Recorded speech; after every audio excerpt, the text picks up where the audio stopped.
We'll do our best. Thank you very much for having me. Don't thank me yet. You have the right to remain silent.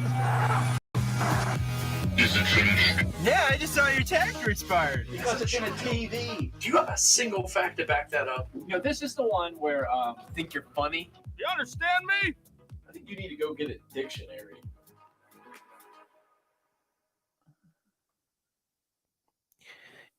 And we're live. You flipped me off right before we went live. I did, yeah. How dare you? It's Um, okay, I forgive you. Thank you for joining us again. If you're, If you have, if you're still with us after 3 episodes, God bless you. yeah, really. So tonight or today, whenever you're listening to it, is when you are. We're going to discuss, as the title says, Judge Dredd or Dredd. I knew he was going to do that. I knew you were going to do that. What, Judge Dredd? I knew you were going to slip up and say Judge Dredd. Same thing. It doesn't matter. It's okay. I'm just saying I knew you. It's were just gonna like do all it. the Dawn movies. You can get over it. It's fine. You're prodding me. Yeah. How dare you? Right from the get go, we're gonna go hard. Anything we to say now? about it? No. Let's jump further. Okay. So Um, Dredd 3D. well, we didn't. It's not 3D, but it's just Dredd. Yeah, it when it came out, that's what it was advertised as a lot, was Dredd Right. 3D. Right. And doesn't say it on the box, but I guess you can still get that option somehow with it. Let's see, both standard and 3D versions on one disc. Okay. Wow. Yep, still very much Technology. part of the intention with the DVD or Blu-ray, excuse me, Blu-ray. But So anywho, so we watched this movie at 8:00 in the morning, yeah, we did. and it's just like Saturday morning cartoons. Just If that's what you want to call it, yeah, sure. interesting to grab your cup of coffee and sit there and start your day off with something like this. Right. So, yeah, I let's pick your brain on it. A little background before we start. I've seen this just like with Birdman. I had seen that a couple times. I've seen this a couple times, but this was your first viewing. Right.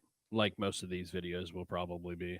I bet there's not a single other person on planet Earth that can say that they watched Dredd for the first time at 8:00. At 8:00 in the morning. It's just me. You're the only one. So you have a unique. You had a unique experience. I had that a fresh. We all want some yeah. insight into. I had a fresh mind this morning coming into Dredd, and basically the only other thing I did was I took a shower and got some coffee, and then came right over to watch Dredd. God, you cleaned up. Yeah, I cleaned up for Dredd. So I guess I'll kind of do what I did last time. This will probably become like habitual for me to. You're like the note taker. Well, if I don't take notes, then it's just there's no chance in me ever remembering stuff like in full. So you're just picking little things out as we go along. Right. So it's just stuff that sticks out things, to me. They're good things and bad things. Yeah. Like last time, there will be throwaway comments that obviously I just want to pick on, and then other things are more meaningful, I guess. Starting out with I guess the biggest topic with Dredd and the judges just in general. I thought it was interesting to watch when you have someone basically, what is it, the judge, jury, and executioner. Like when you have a single person that is their entire role. I thought it was very interesting to watch when the line is crossed criminally, the results of that line being crossed. So obviously I don't think this movie went into crazy detail of what that you got a glimpse of what that was like. I don't think it did a terribly great job at really pounding in the fact that this is a very different world, I guess, in a way. I don't know if I'm articulating myself correctly, but you mean it didn't do a great job, as in you think it should have been established more? I think prior to so at any point really. Well, so obvious. They Okay, gave you so- some exposition yeah. at the beginning, right. So obviously, the beginning of the movie starts out spoilers if you haven't watched this. as with anything we review. Like Birdman was like 6 years ago. I think this is 8 years ago. So we're right on schedule for the spoilers. But so the movie opens up, and obviously there's like a setup to everything, which in movies like this, it's good to kind of give the audience information that they need. But I felt like a lot of it was very surfacey. It was just like, it's been bad ever since. It's been bad. And us judges. It's been bad since it was bad. Yeah. And us It's been judges worse.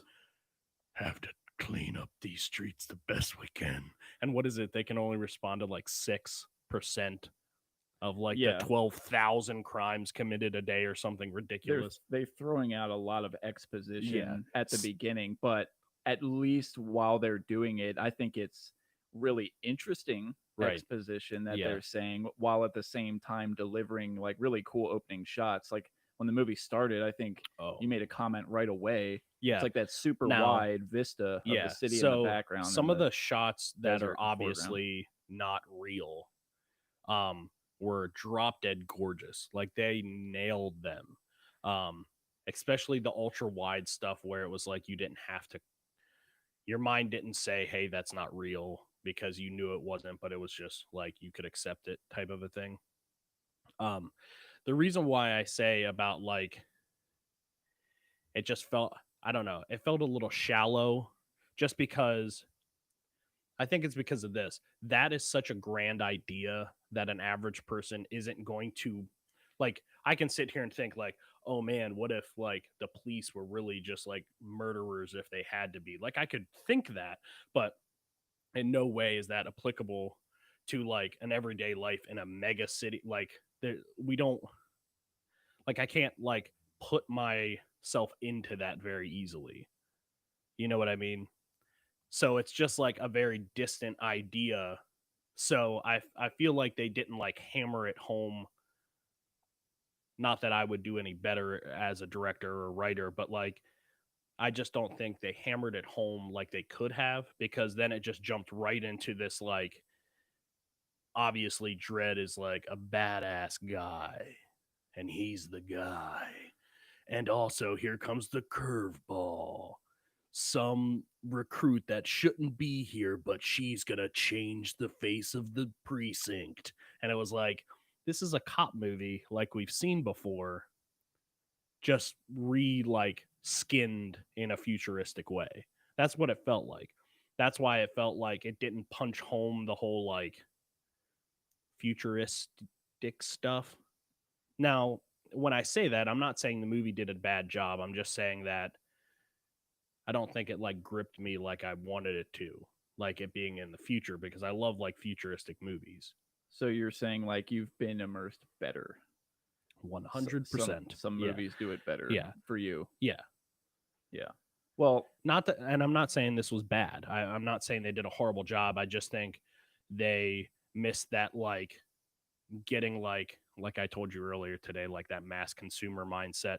Like if I sit and watch the movie, I enjoy the movie 100%. yeah. From a critical standpoint and from a viewing standpoint, it's just as like a mass viewer, I don't not that I speak for them all, but I just know if I kind of turn off that critique like filmmaking part of my mind, it's just I was sold on it probably like 75 to 80% of the way, and that like other possible 20% is like huge for getting like a full slam dunk I'm immersed. And I don't know if it did like its job in that way. Yeah, I don't think it did a bad job. I just don't think it was like 100% for me. Yeah. For me, I feel like for the kind of movie that it was, where it needs to establish a world with like several different rules in it, it gave that to you pretty fast, and it gave you a lot of information in a pretty quick amount of time, where you were able to get on board with where you were at and what's happening, and you get the idea.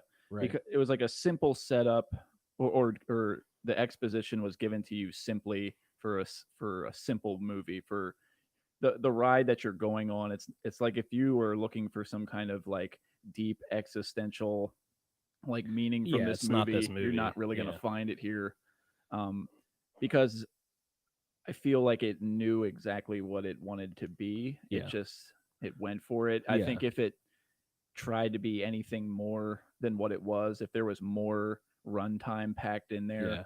I wouldn't be as prone to rewatch this as many Right. times as I have. But Yeah. I've rewatched it probably 3 times at least now, because it's just a very, I know I'm going to enjoy it every time. It's very kind of turn your brain off. And there's enough Right. interesting elements in it that make it unique. Like the Yeah. thing with there's certain little X factors that Yeah. this one has that I really enjoy. I love, first of, what are you smiling at? I'm just laughing. Oh, you're laughing Here for some comes the reason. disagreement argument. Go Oh, ahead. I'm really hoping Yeah. we come upon it very soon. Yeah, here we go. Go. Okay.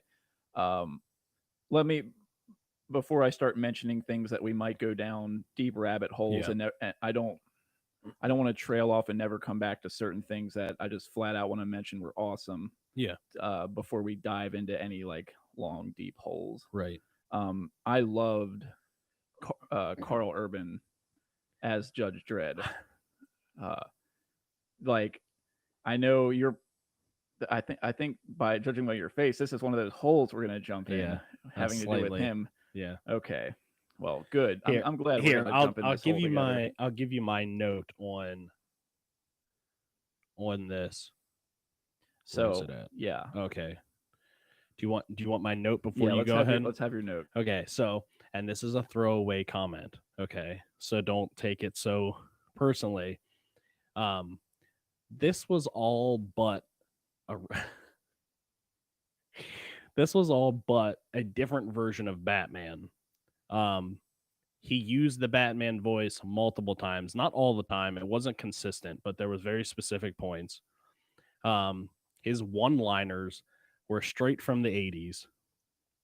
And then he was literally force frowning in 75-80% of the scenes. I mean, I'm talking about like normal person with mask is like this. He's like this. Yeah, I know.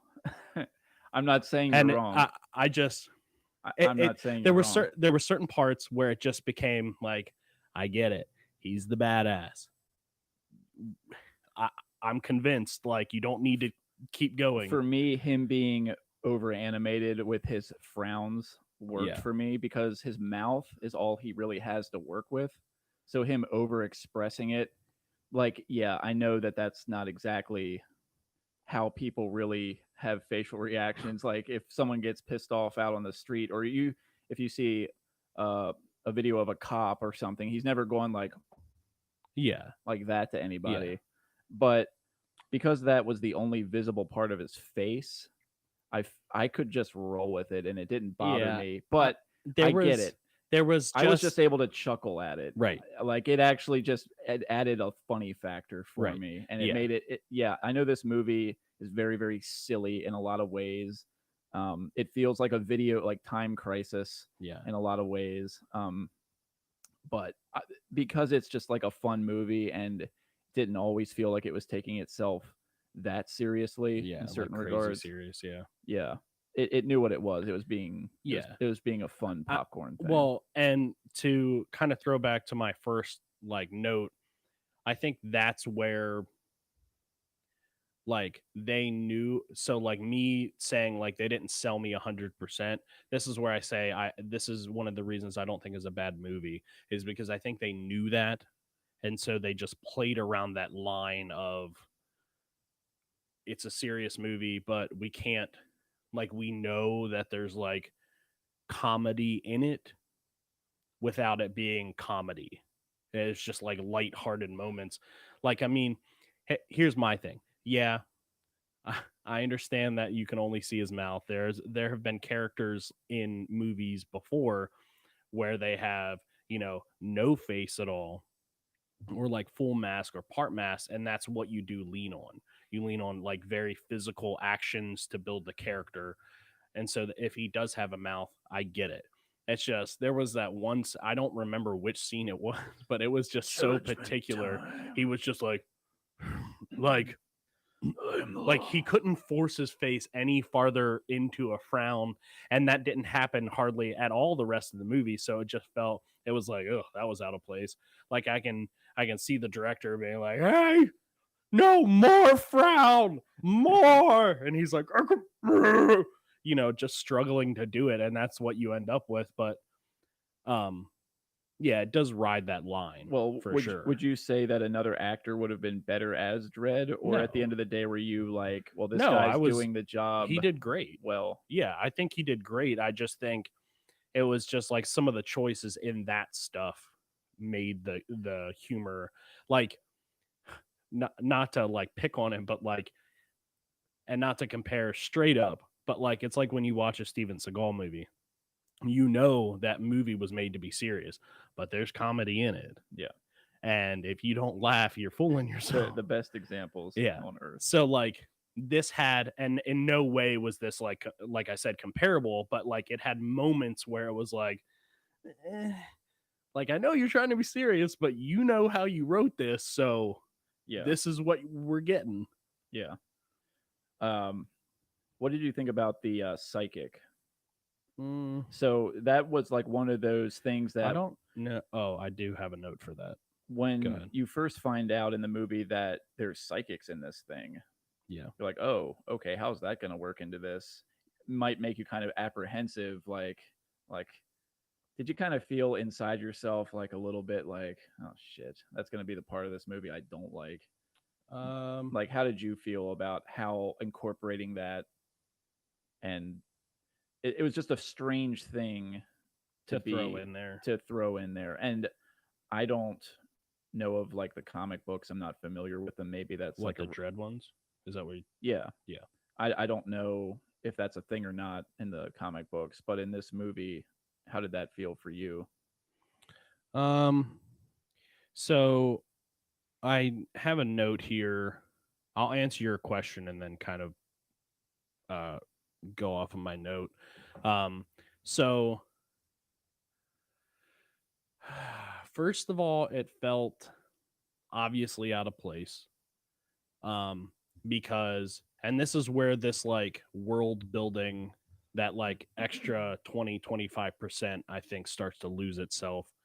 Not that we needed to be told that there were mutants, but just basically, I don't know, sell me on this is a different world than it was, you know, back in year X.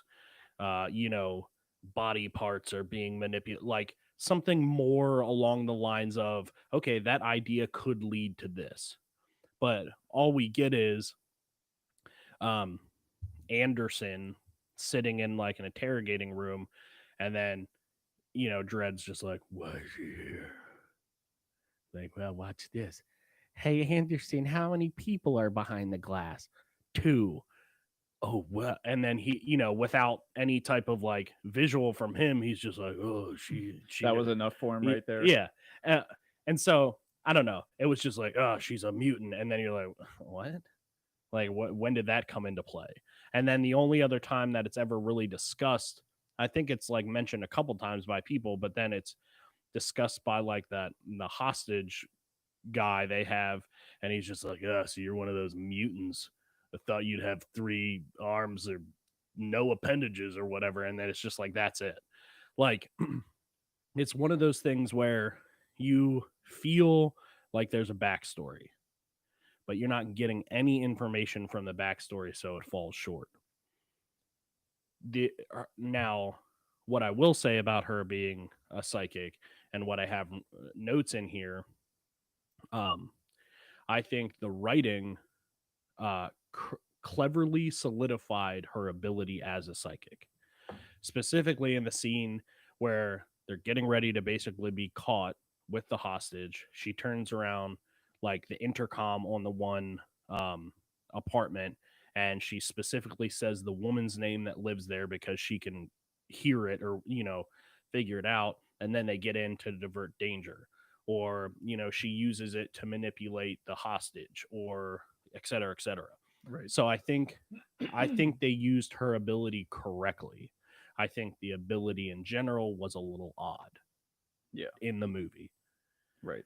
But I don't think it was so odd that it was like, oh God, that's out of place. It was just kind of like, that's weird because all of a sudden she's like the only one we know of at the moment.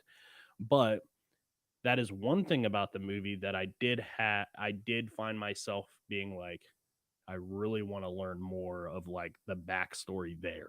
Yeah. So that out of everything that grabbed my interest, the whole just like her having a psychic ability and then apparently being a normal person with it was amazing. I think that's all I kind of have to say about that. It didn't feel so out of place that I was like caught off guard. It was just obviously it's a little odd. Yeah. Yeah. You're being given a lot of information right from the beginning. And this is a lot that your brain has to soak in. And then you get that also. Right. Oh, and that's like a kicker, like, whoa, how's that going to play into things? Oh, and there's a psychic. Right. But at no point for me did it ever derail the movie or slow it down. It just kind of was this little plot device to get themselves in and out of certain situations. Right. It added like a cool element to it, I guess. Yeah. No, I agree with that 100%. Yeah. Something I feel like commenting on is like the comic book style of the movie. It's like a gritty, grounded movie, but like the way it's shot is very clean. Yeah. Like things are on dollies and tripods and smooth. Yep. It's like a lot of movies that are this kind of gritty, violent material have very shaky camera work, very janky cameras on jackhammers. But this was very like janky jackhammers. Yeah, that's Paul Greengrass, who does like the Bourne movies. That's his style. Put it on a jackhammer and run it. Matt Damon, we got to do it again. You ever see behind the scenes of some of that shaky cam stuff, and there's literally a guy behind the camera, like if they're using film, just shaking the whole camera. Oh, really? Yeah. Oh my god. Yeah. I want to actually watch that video. I've never actually seen it. Yeah, it was just a real short clip, and it was just like, it was some like grip probably filming it, and he was like shaky cam anyone, and the camera operator or cameraman, not cinematographer, but he's holding the camera, filming the shot, and there's just like this probably another grip, just like shaking the back of the camera, just so that the camera operator can focus on it and not have to like put any extra movement in it. But then there's a guy literally shaking the back of the camera. I was just like, God. There's times when I think shaky cam is necessary. And like the first example I can think of would be like when they're storming the beaches and Saving Private Ryan. Right. Like it's a very documentary feel. Like you feel like what you're watching is something that another guy on that boat had a camera and was getting off the boat with him and just like frantically swiveling it left and right to record what he could. The realism of the shot. Yeah, but you didn't like it put you in this very chaotic nature, obviously, but it wasn't so disorienting that you couldn't get glimpses here and there of what was happening, and it kept progressing forward, and you could follow it just enough without it giving away too much. Right. There's doesn't mean I think shaky cam is always bad, but in a lot of movies it's like you're wrong, it's always good. It's like, oh, we want the characters to feel like they're in a really crazy situation here, so we'll amplify that feeling for the audience by shaking the camera like crazy all over the place, and you won't be able to see what's going on. Right. And it's like, okay, but I'm still watching a movie. Yeah. I'm watching it to see what's happening so I can enjoy it. Yeah. And this one, very, very violent and all right there in the frame for you to see. So it was kind of this like weird meshing of worlds, like this clean style with this like gritty material. Yeah. And I wouldn't say it detracts for me, but it was a bit strange. It's kind of weird, and it's colorful too, with like the slow-mo drug and the pretty water. And obviously it's like very saturated. Well, yeah, movie. Yeah, like high contrasty. Yeah. All right, now I got all that out. Sorry to keep like cutting you off. No, you're fine. So yeah, I don't know if I wrote a note down about that or not, but I did. I just wrote down in general stylized scenes were great.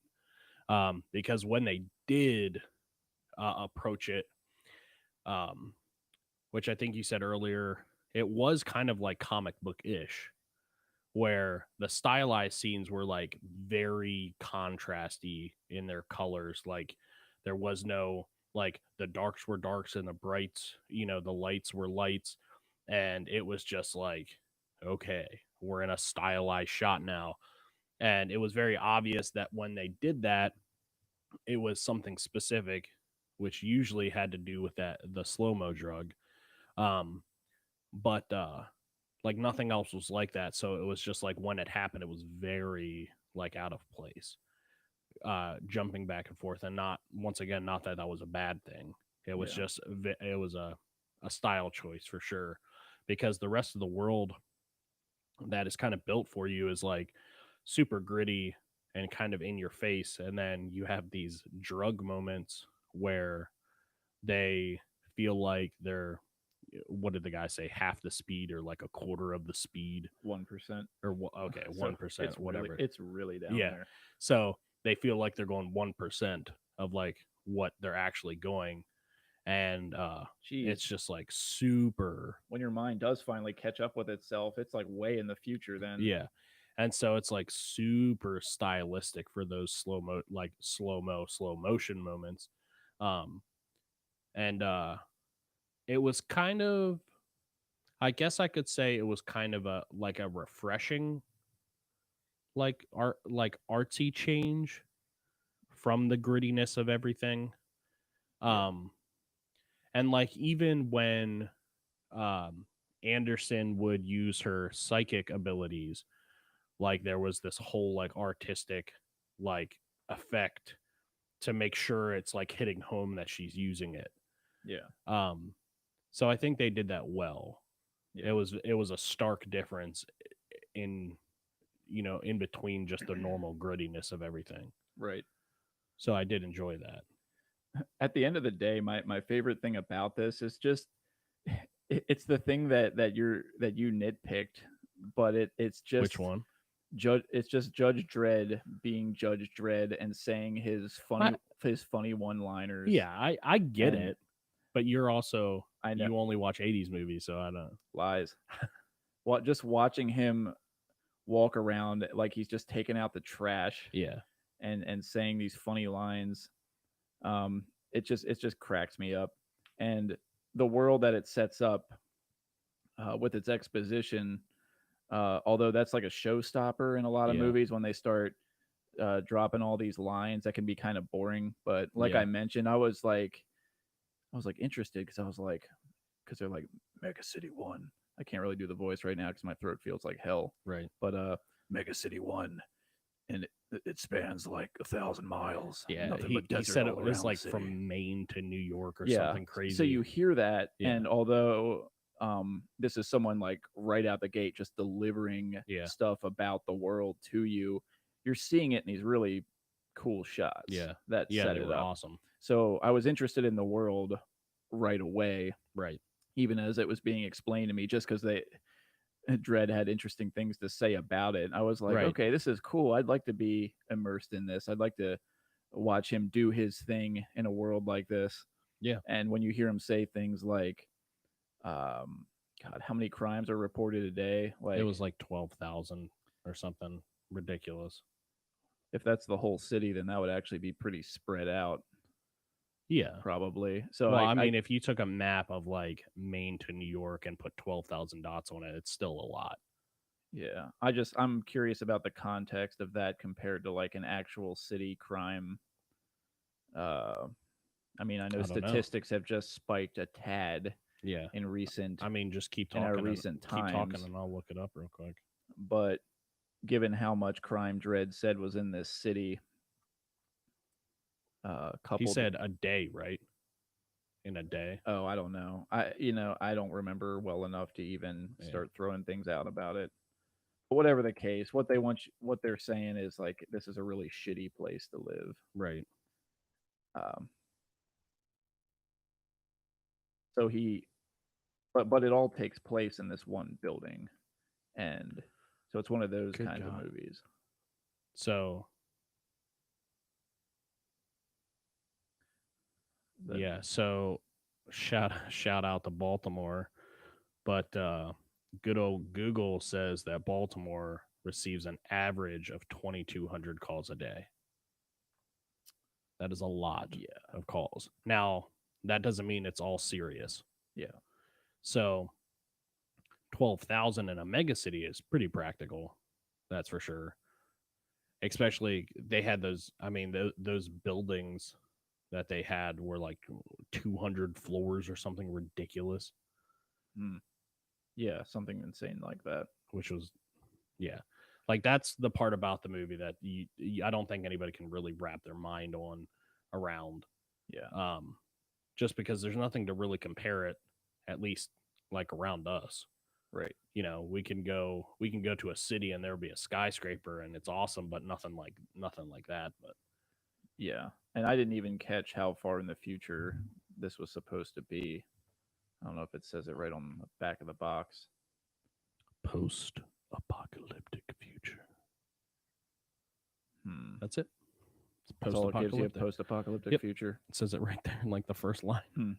Well, yeah, I guess it I would say it looks to be about 50 years, something Yeah, like that. maybe. But I don't know how long it would take to build this mega city one with these mega structures. Well, I'm pretty sure that's over a long period of time. That's for sure. Well, yeah, I don't know. Human beings are like ants. You know, we can get these things up pretty fast. Well, like if flash cut to a Pennsylvania road site worker. yeah, No offense to you guys, but well, my gosh, I might mean a little offense. I mean, come on, guys, let's pick it up a little bit. right? The roads in the state of PA are not great. So if you've ever No. visited this state from somewhere else, you might know what I'm talking about. I just wanted to see if it was. We're just trying to find when this movie takes place. 17,000. A violent metropolis with 800 million residents and 17,000 serious crimes reported daily, which means that it's probably like 50,000, calls or something. Yeah. Well, whatever the case. I don't think it ever specifically talks about the year. So it gives you just enough information that you're able to understand the ride that you're in for. Right. Yeah. And then it's a really bad place. Yeah, you get an action movie with some fun ideas thrown in there to differentiate it from other movies. Right. So at the end of the day, I would say that, I mean, if I've seen this at least 3 times, then I would say that I really like it, like enough to give it like a 8 or a 9 out of 10. What? Yeah. An 8 or 9 out of 10? 8 or a 9. What's a 10 out of 10 for you? Like other movies that are a 10 out of 10? Yeah. Or how would this movie, I guess, be a 10 out of 10 if it's an 8 or a 9? First of all, you got to pick one, 8 or 9. 8.5. If you're going to do that to me, then we'll just I make said it 8.5. 8 or 9. 8 or... Oh, I can pick 8.5. No, it's 1 through 10. What? It's a 1 through 10. 8.5 is between 1 and 10.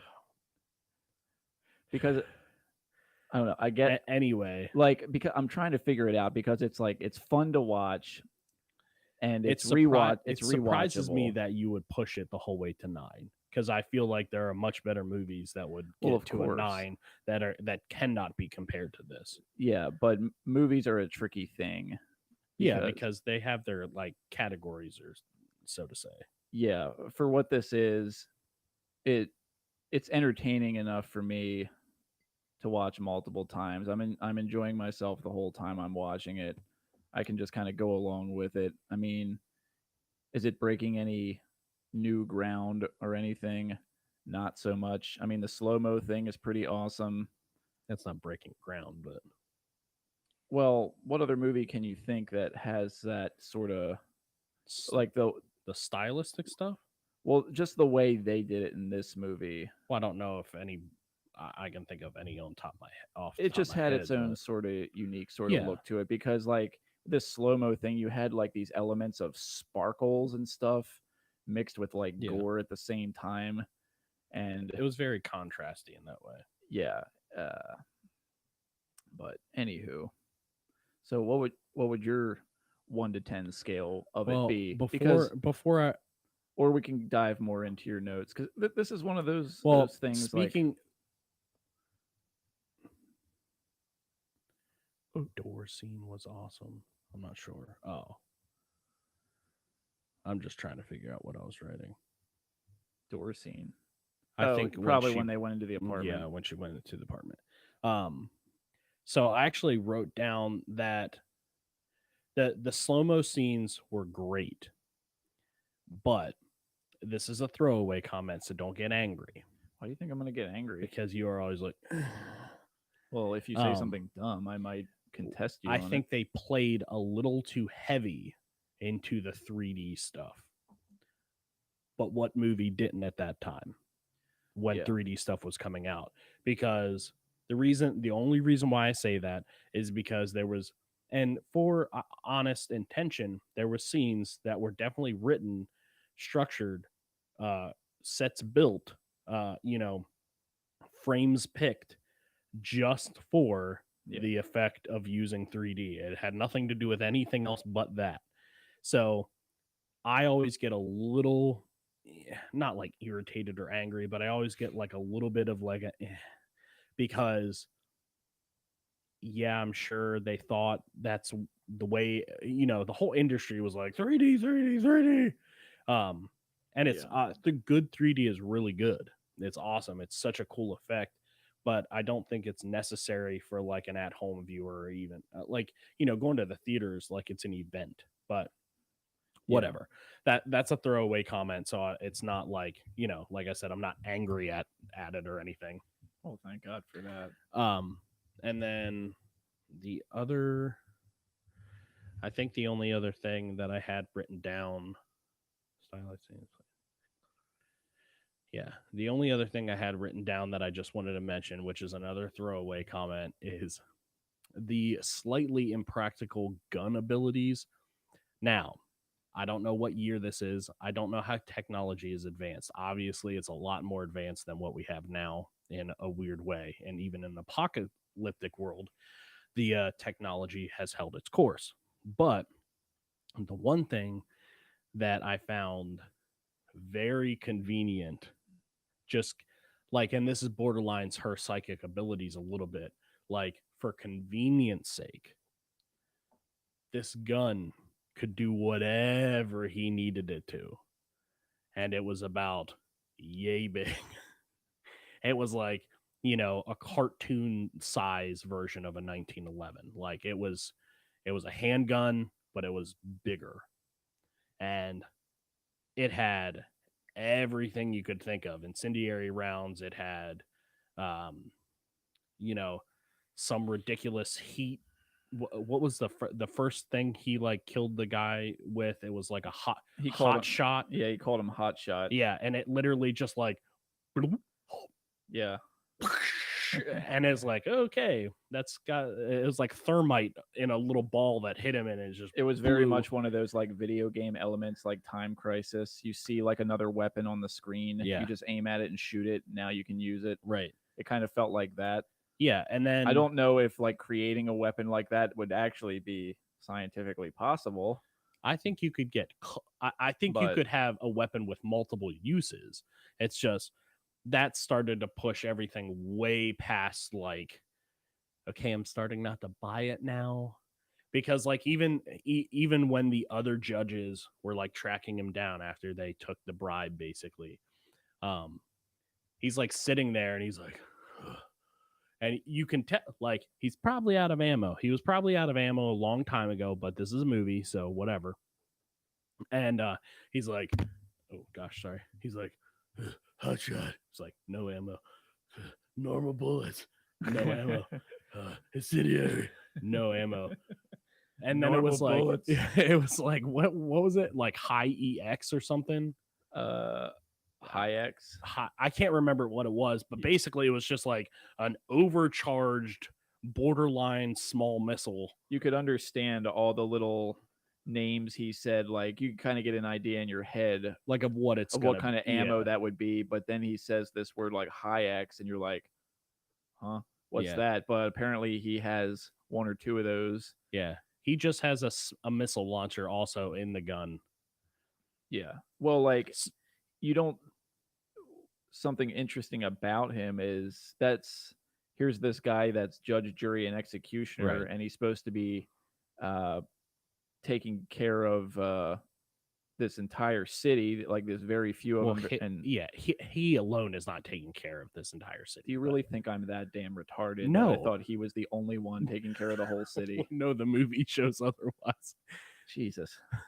So there's these judges taking care of the. You and your prod. These judges are trying to take care of crime in the city, and you would think that someone given this kind of job and responsibility would have like automatic weapons on their back. Right. But all he has is this one handgun. Right. And it's right here on the cover. So I don't know. That looks a lot bigger than a 45. Turn it around. Yeah. I mean it's a handgun. That's what that would be for him. It's but in his hand. His hands are the only thing touching it. Yeah, I'm just saying, like, it looks like a big handgun. Well, yeah, that's what I mean. It's huge. It's like this big. That's what I said. Yeah. So I don't know. Yeah, it didn't bother me. Yeah. Well, I thought it was just adding to the fun. Yeah. Along with his hammy that's lines. That's why I said it's a throwaway comment. It's not like I'm like, oh, this isn't realistic, so I don't like it. Well, it's just there hit a couple points where I was just like, it's too convenient. Like there's no, like, even after he's cornered, he's not really cornered. And then it was just, yeah, I mean, you know what I mean. It was just everything in some of those scenes where like he was using the gun. It was just like, I think it was like when they still had the hostage. Was it when they still had the hostage and they were using those like Gatling guns, which look like lasers, just to like, they all had tracer rounds, obviously. And they're shooting it through the entire floor of the building on one side. And he like happens to turn around and see light. So he uses his gun to blow a hole into the side of the room, which I'm assuming, or I'm hoping, is still one of those like high X rounds or whatever. Yeah. Because I just hope that it wasn't like another round. So I mean, it's like if you look at this gun here, like obviously there's like a clip space here, and then there's a space here for other things. So it's practical in a sense. It's just in the overall story, it just felt very convenient. And not that that's a bad thing. It's just that's the type of movie it was. Yeah. And it's just something I want to pick on. Well, he puts different magazines in the gun. Yeah. But only from. But like, what this one magazine is supposed to contain 6 or 7 different gun modes on it. No, that's why I said I think this part here, like this front part, maybe like these other modes, and then this here, right behind it, is the actual clip for normal ammo. So like the gun is big enough to like possibly be something like that. My whole picking on it is just the convenience behind everything. It's just like, at any moment he's gonna like shoot a bullet that has like an electric web and like 4 guys go down. Like that's what, after seeing it enough, I'm like, what else does this guy, what is it gonna be now? He was surgical with that thing though. Like, I don't know that he ever missed a shot. I don't. Well, when the other judges got there, he did. Yeah, that's the only time. If there's one thing that can dodge a judge's bullet, it's a judge's gun. Right. Yeah. So yeah, like, but that like I said, that was just a picking thing. Well, yeah. Just like with Birdman, I thought this movie was good. Also, like with Birdman, I don't think it's like when you sit down and watch it. I think this is more of a not mass audience, but I think people would accept, like, just average moviegoers would accept this more than like Birdman, because this is just more of like a straight line type of a movie where you can follow it. You don't really have to, like you said, you can just pop it in and just watch it. Yeah. Like, so in that sense, I think it was good. If I had to give it a 1 out of 10, it's tough. It's tough. I think I would probably give it like a 6. Ooh. And like I said, not because it's bad. It's just, it was right above middle of the road for me. Because 5 is middle of the road. 5 is like, yeah, it was an okay movie. This was, I think, right above that for me, I just think, and like I never read the comic books. To be honest, if I read the comic books, I probably would have been much more into the movie, or probably enjoyed the story more, because they would have went into, the comics would have obviously went into the whole storyline or backstories a lot. But I just think it overstretched a little bit with the information that was needed for everything. That's all. To me, it's a little bit kind of like, I know this is an odd comparison, but it's like Peter Jackson choosing to do 3 Hobbit movies. Was it necessary? No. Like, why did you overstretch yourself there? Like, this was almost like the opposite of that to me. Like, this could have been 2 movies or 3 movies, probably, with the comic book series or the comic book in general. But they tried to fit everything they could into one, and then you're going to lose way too much of the backstory. Yeah. To me. So that's why I just think it was like, ugh, like, could have been better. That's in my mind. That's for sure. Well, what would you have wanted to see a little bit or more of, or a different element or angle or presentation? So without like dumbing the movie down, because like earlier I said it was just kind of like a reskinned like police movie, which for all intents and purposes it is, but I don't know, if you're gonna like introduce things, I need more of like substance there. It's just everything was just like introduced, and you just kind of like, this is what it is, and accept it. Yeah. So it was just like, you meet Judge Dredd, and then you kind of understand the spiel with the judges, and then it's like, meet his rookie.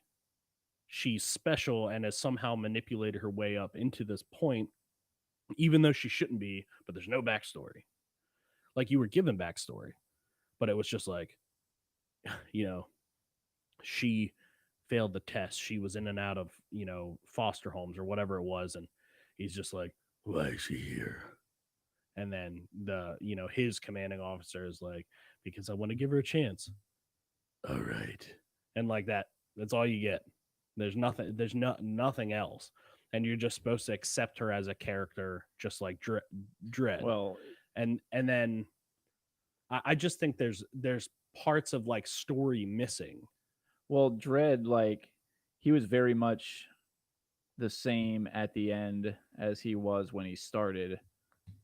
I think the only thing in him that did change was at the start he was looking at this rookie Anderson, this psychic, and he couldn't understand why would you let her even have her first day on the job if she failed her test or practical exam or what. Right. However, they her book exam get into this line of work.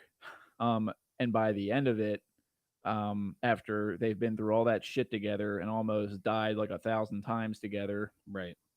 Dredd is asked by his like superior officer, is she a pass or a fail?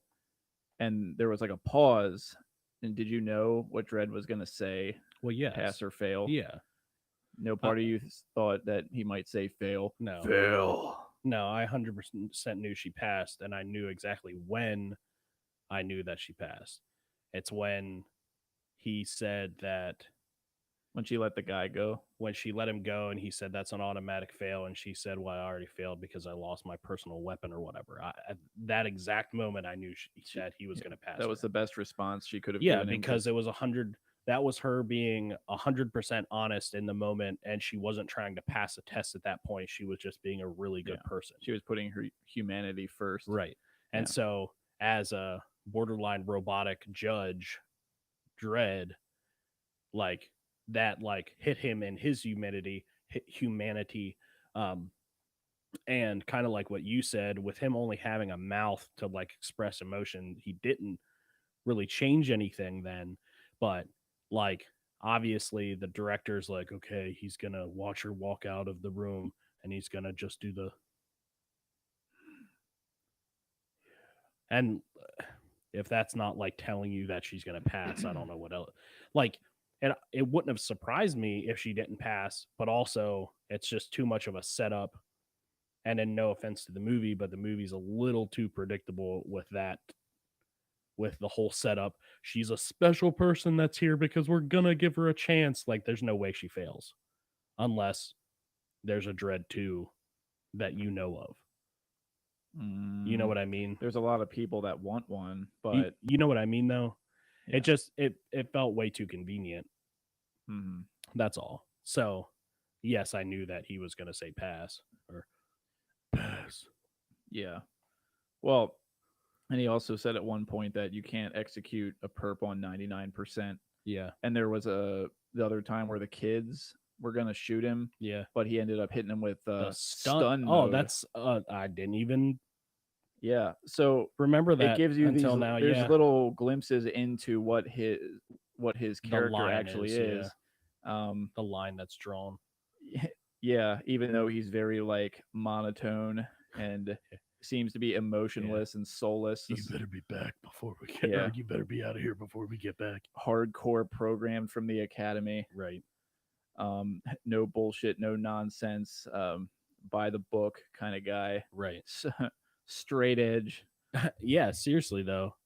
That's why and all the judges seem to have the same lingo, like the way they talk to each other. It's funny to watch them interact with each other. Yeah. You're relieved. Yeah, it's so ridiculous. No, I just think overall with this movie there was a lot of like character like building that happened in like 3 sentences when it should have been like 3 minutes of like something. That's just, I'm missing that part about it. But that's why I said it's just not that type of movie, so obviously it's going to be what it is. Yeah, I think it did what it set out to do, and did it well enough that I would give it an 8.5. It just surprises me that you would give it that high. Do you disagree completely that it's a rebranded a basic police movie? Well, what other police movies can you think of that has to do with drugs and a war on drugs? Well, or a gang? Yeah, I mean the formula. It's not just like other police movies. It's just like a lot of other movies in general. Yeah, that's what I'm saying. It's this, like a new cadet comes on the scene and supposed to be different. Yeah, than where the rest. It feels like it's Time Crisis. You know, you got player 1 and player 2, right? And running around taking out the garbage. You got a pretty brutal villain, which we haven't even talked about yet. Yeah. So what'd you think of her? Did you have any notes about? I didn't. No. This is where it starts to slide down to a 6 out of 10 for me, because it's just that ruthless villain that at some point doesn't do a ruthless thing, and that's why main characters are not dead. The whole beginning of the story is like, Mama, she gonna kill everybody. And it's just like in your face, like, she is known for violence. She cuts people just because she likes it. And then finally, the hostage that Judge Dredd and Anderson has kind of gets the one up. And then here comes Anderson into Maul's domain. And the first thing she does is, don't touch her. What? Don't touch her. Why? Well, didn't she say that they wanted to throw off the authorities? That's Yeah. But why would you keep her alive? What's the point? If she already has a group of judges under her thumb, or she knows that she can get her way with that, why would she well, keep maybe her she alive? had maybe those 4 judges were the only ones she had any. Yeah, I know, that's my point. Why would she keep the other one alive? And then the judges get there and they're like, make sure she's quiet, or like kill her like right away. Then all of a sudden, so then Well, she that said, like, then didn't she say put a bunch of holes in her face and chest and make it look like this was just a drug bust gone bad? not before the judges got here. Did she? So the guy I that they don't were, remember that part actually. well, the guy, the The drug, hostage guy. yeah, the hostage guy, and the yellow shirt that she ended up. By the way, what was she like dragging him around for? Like, she's like a third of his size, and she's just like dragging him all over And the then building. Judge Dredd's like, keep him under control. Yeah. But anyway, I think he takes her back, and that's when Mama Yeah. is like, don't, you're not gonna rape her, you're not gonna torture her, you're not gonna, Yeah.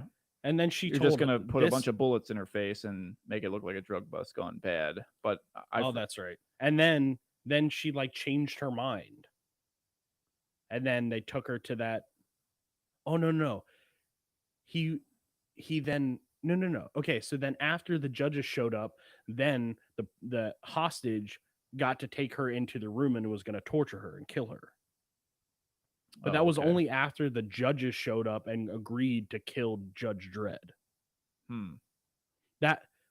So was she a bad guy? Yeah, she was pretty ruthless, but I think it was just one of those things when the time really counted for her character to be her character.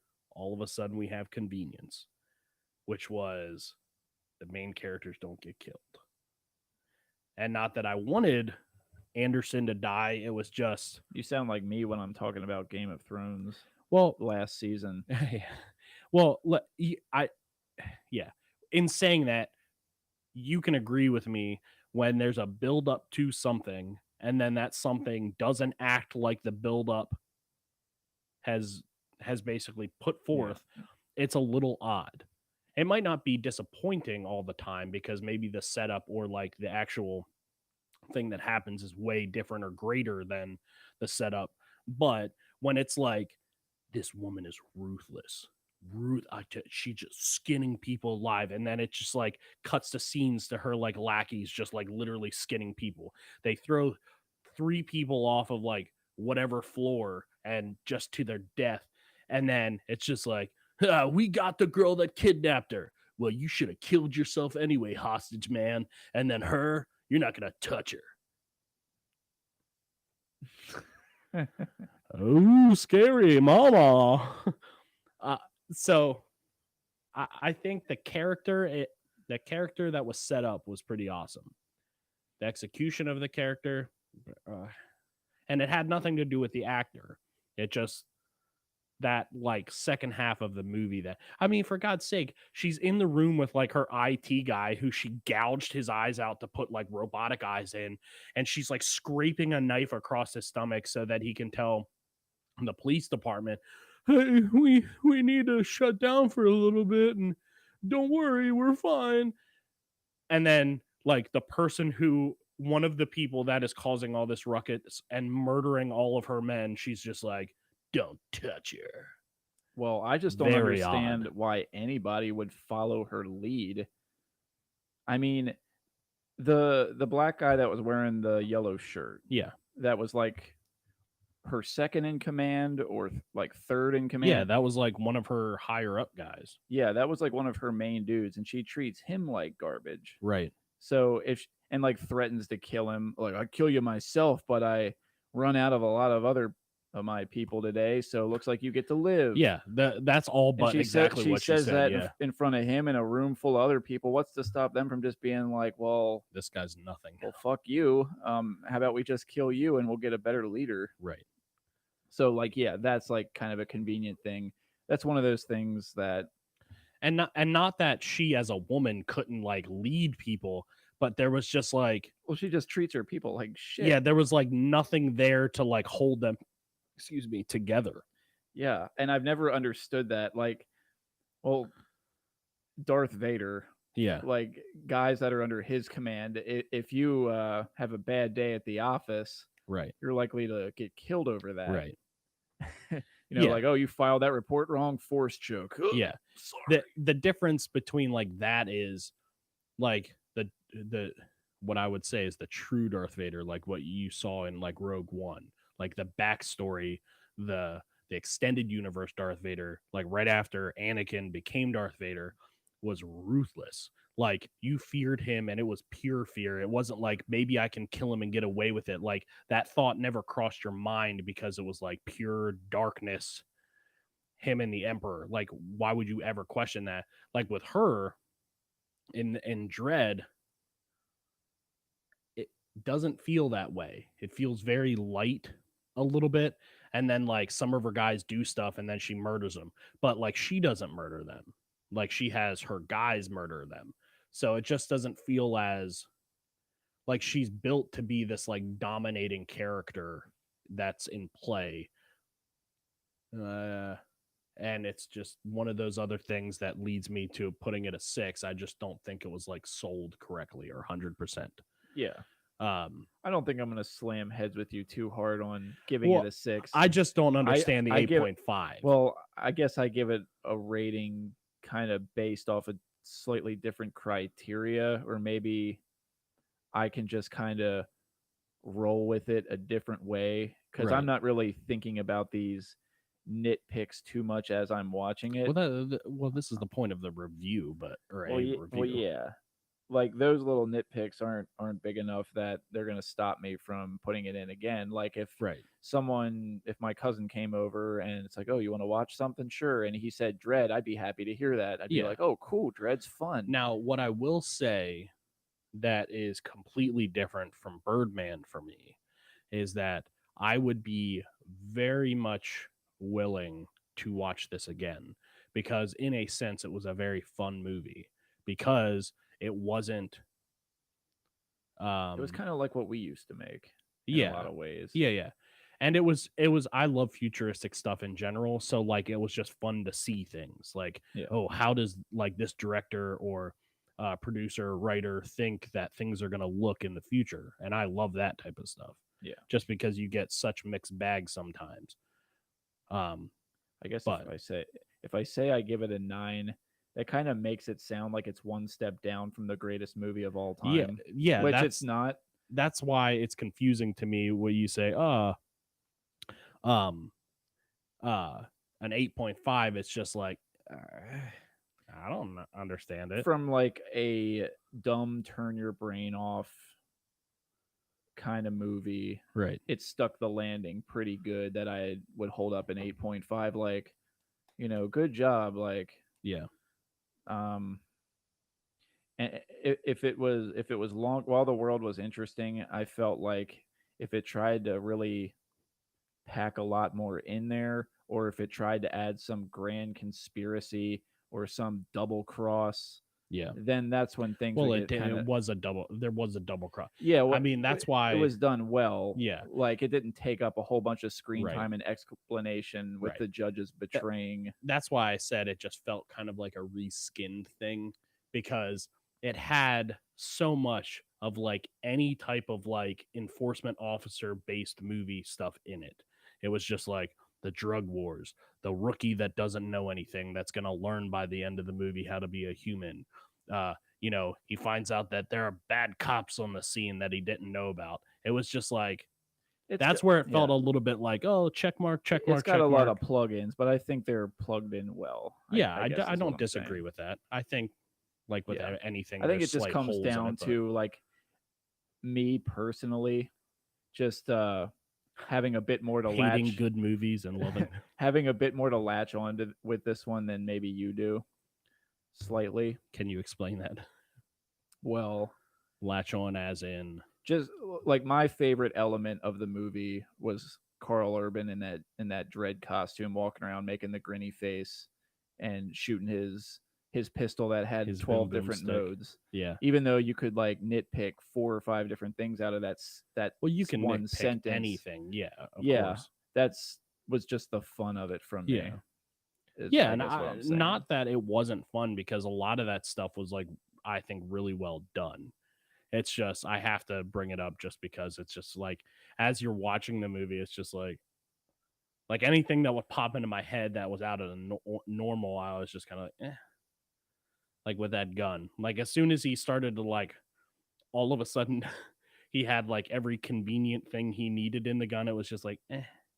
Not that it was bad, not that it was wrong. It was just like, okay, I'll jot that down as a talking point, because it just felt like slightly too convenient. But not that that's a bad thing. Yeah. Because that's the movie. Yeah. When he did that with his gun, I was just like, at least I was like, oh well, that's kind of new. Right. Like, I don't recall seeing that in a movie where you just give like a voice command, like I don't even want to say SIRI or some fucking thing in here is going to be like, yes. Yeah, you just say what, like He just he says what he literally wants was into just his like, gun. incendiary rounds, and the gun's just Yeah. like, And when switches. when someone besides Anderson. Oh yeah, I picked didn't up the even write gun, that down, but I thought that was a rip. That blew that off was his hands. something that's been done before with like a "you can't use my weapon" thing. Yeah. But in this sense, it was like, I was like, okay, that was a perfect placement of like an old trick, but with a new spin. Because instead of like, he's just like, how do you like me now? Click, click. Like user ID failed. It's just like blows his hand apart. Yeah. Like his hand that he was using the gun is no longer there. And then she just kicks him in the head. Yeah. Which I don't know if that was the final blow, if that kick killed him or not, because you didn't see him after that, did you? No, he was dead for all intents purposes. That was the finish him. Yeah. Yeah. She was just like, I'm just gonna let your hand get blown off, then I'll whip kick you in the head one time, and that'll be it. I mean, if you're laying unconscious on the floor with your arms gone, and you're not The getting shock any medical factor is pretty attention, big. probably not going to last long. Yeah. So, yeah, I guess that was it for him. But So, I think Dredd took out every single one of her guys, because all but at least I kind of appreciate movies that give you the statistics of what's happening as it goes along. right. Like, it happens really fast, and I think it's very much like a flyby that I think a lot of people. Oh yeah. I don't know how many people would give it significance or not, but I kind of like it when the computer techie guy's like looking at the screen and he's like, okay, status report. We lost 22 in the stairwell. We lost 10 in the courtyard. We lost 2 over here. We lost 8 in the bathroom. Yep. And then you can see Mama being like, well, this guy over here did a terrible job, but I'm not even going to kill him because I just lost all these guys over here. So you can feel like her crew whittling down. Right. Until she's got like no one left to defend her. Right. So it's very much like Dredd was going for the perfect score in a video game. Like, enemies killed 120, enemies left 0. Right. Like, he was just taking out the trash. It felt a lot like exactly what you said. It was just the ability for the movie to kind of like tell things about itself to the audience was pretty nice. It definitely kept you kind of hooked in that way, because you're like, how many more baddies can she send after him if like literally every single one has been in a hallway and dead? Yeah. But I think that, well, that may bring up another thing, that it was just like one of those grand things that was said, like very briefly, about like like in that building there used to be like 4 different gangs or something, and then Mall came in and wiped them all out, and now it's like one big gang. Yeah. And then at one point she's like, she's like, there are 2 judges in the building. I don't care who you are or what gang you're from. I want them dead.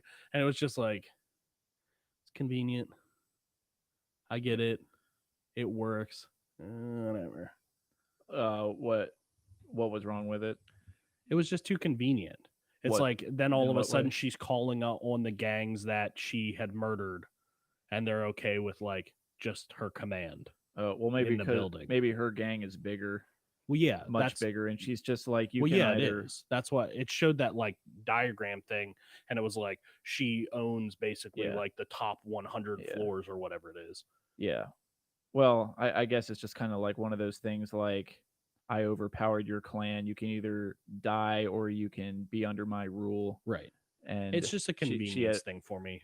That's all. well, There's like I no don't know. pushback from anything except for two characters, which makes the movie feel like hopeless in a The sense, two which I that were on the guess run. no, the judges.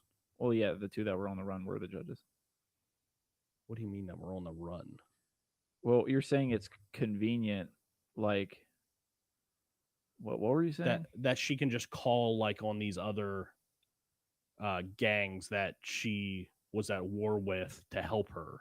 Well, maybe That's she all. was at war with them, but then she overpowered them and Well, it sort of enslaved them in a way, like yeah, to but be under her rule none and of do what that she was says. talked about. That's my point about it. There was just like there was odd things in there that were conveniences for the movie, but there was like no information Well, they did say that she started from like the top floor and and worked worked her her way way down. Yeah, down. yeah, And I get it. That's why I said I can buy into the idea. It's just well, maybe real it's a little convenient. convenient that it was convenient in that they really seemed to glaze over her overtaking the whole building. But if there was a way for her to get control over everybody, it would make sense to me that when she calls them to action that they would obey. Well, yeah, I get that part. Okay. But not How yeah, she took over from the I beginning. get it. I get the whole idea that the movie's telling. It's just it feels a little I'm convenient. just saying I don't think she'd get any pushback from the gang members. I'm just saying those gang members wouldn't be running out to die for her, is my point. Well, If it was like a true gang scenario, like I I mean, I've said, never been in a gang, but I'm almost positive even if a gang takes over an area, the other gang's not just like, all right, we'll do what you say. They just like leave the area, or they push back, or there's constant fighting in that area. It's not just like, all right, we're still well, a different gang, maybe these but gangs were just like, hey, we just want a little piece of the pie. We just want to be able to sell our drugs here and have like this little area. We'll give you a certain percentage. right. Maybe it was just some like little deal worked out, and she didn't make them rebrand themselves like, oh, Right. you got to wear But mama tattoos on your neck. right, but my issue with that is if that's how it went, then her character building was terrible, because her character building was she's ruthless, she kills on sight, she scalps and skins people. Like it was this hard like woman that was just murdering endlessly, and then there's Well, just all these things that make it so that it wasn't quite that. well, if that's something you're doing to your own people, I don't understand why anyone would follow you or how you would have any kind of army at all. If you're doing It's it, convenience. well, yeah, that part I agree with. Like, That's what I'm saying. if I was part of yeah. her crew and I just watched her torture or threaten like one of her, oh, peeking. Yeah, If I watched her torture or threaten one of her guys, I don't know, maybe I'd find another mega structure Well, to be in. and Why would ev- you continue working yeah, for her if and- she's going to torture you? Yeah, and you even though screw I'm up? picking on it, and yes, I'm picking on like any movie has its conveniences, and I'm picking on it. It's just there's certain ones in here that are just like, I just don't like. I understand the story that the movie tells. I'm not questioning the understanding behind it. It's just like it seems a little too convenient to me. That's all. Yeah. Some of that stuff, at least. Yeah. To be honest, the only thing that wasn't like 100% convenience all the time was like Judge Dredd himself. Like if you take the gun out of the picture, like he was pretty like straightforward with everything. Like I did enjoy that character other than his stupid frowning, but his character felt natural to me. A lot of the characters that were placed around him did not feel natural at all. It's just like the guy who was the IT specialist slash pharmacist slash EMT on site. Like he's out there showing them the bodies that just had been thrown down, and then they get to him in like this like medical room, and he's like, "Oh, I don't want to have anything to do with you." It's just like, I don't know. There's just a lot of that stuff that's just like, Well, maybe they just don't want to be tortured to death. yeah, and I get it. That's why I said I can buy all of it. I can understand like where the movie's coming from. It's just that some of it felt a little Well, like too much. Like you could see the convenience a little too easily, I guess. I don't really have a problem with him sealing himself in the medical room, But then and not letting them in at all. yeah, because at that point, Mama was like, anyone that helps them, you're gonna suffer a very, very horrible fate.